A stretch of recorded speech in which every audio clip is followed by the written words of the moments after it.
L'objet de ma visite, c'était de venir le remercier après ma nomination à la tête de la commission de l'UEMOA.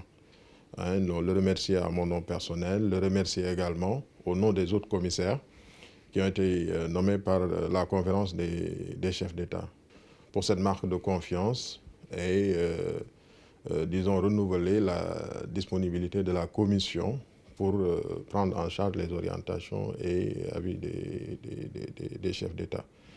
Et dans ce cadre-là, comme vous le savez, le président Talon joue un rôle important dans les activités de notre union et nous avons également voulu de vive voix recueillir ses avis, recueillir ses conseils pour nous permettre d'asseoir la feuille de route sur laquelle nous sommes en train de travailler. Et effectivement, dans ce cadre, nous avons discuté de beaucoup de points, de questions économiques et financières. Comme vous savez, c'est parmi les rôles premiers de la commission. Donc ces questions-là ont fait l'objet d'un tour d'horizon. L'audience s'est déroulée en présence du ministre de l'économie et des finances et nous avons largement discuté de cela pour voir ce que la commission pourrait faire pour que ces actions aient encore beaucoup plus d'envergure pour le bien des populations de l'Union.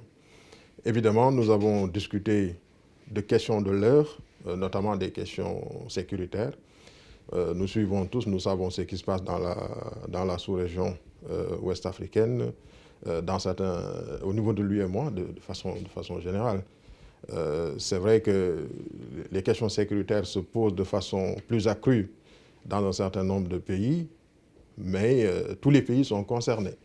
Et aucun pays n'est potentiellement à l'abri de ces difficultés-là que nous rencontrons. Donc nous avons largement débattu et discuté de ces questions-là et pour voir ce qui pourrait être fait en cette matière-là et aider les États membres à mieux faire face à cette difficulté, à cette situation. C'est un enjeu important et nous y travaillons déjà. Et lui et moi a déjà travaillé sur cette question par le passé, des actions ont été engagées. Mais comme nous le savons tous, la situation étant ce qu'elle est, des actions d'envergure doivent être engagées, bien sûr, à travers la conférence des chefs d'État. La commission travaille là-dessus, mais les grandes décisions appartiennent aux chefs d'État à travers la conférence. Comme je l'ai dit au début, les questions économiques sont très présentes et il faudra voir comment se donner les moyens, par ailleurs, d'accompagner la relance de nos économies. Parce que nous sortons d'une situation de pandémie avec les conséquences économiques que nous connaissons tous, une croissance économique qui a baissé. Le Bénin a été l'un des pays les plus résilients. Même si le taux de croissance a baissé, il est resté positif, à l'instar de quelques autres pays de la Commission. Maintenant, il faut engager la phase de relance. Et pour cela aussi, le travail sera fait pour permettre de repartir le plus rapidement. Les questions économiques fondamentales qui tiennent à cœur le chef de l'État, il a dû en d'autres occasions le préciser, mais bien sûr, il y a les questions de financement de l'économie, les questions de financement de l'économie. Quand on est en situation de récession et qu'on a envie de repartir, il faut trouver les moyens de financer l'économie.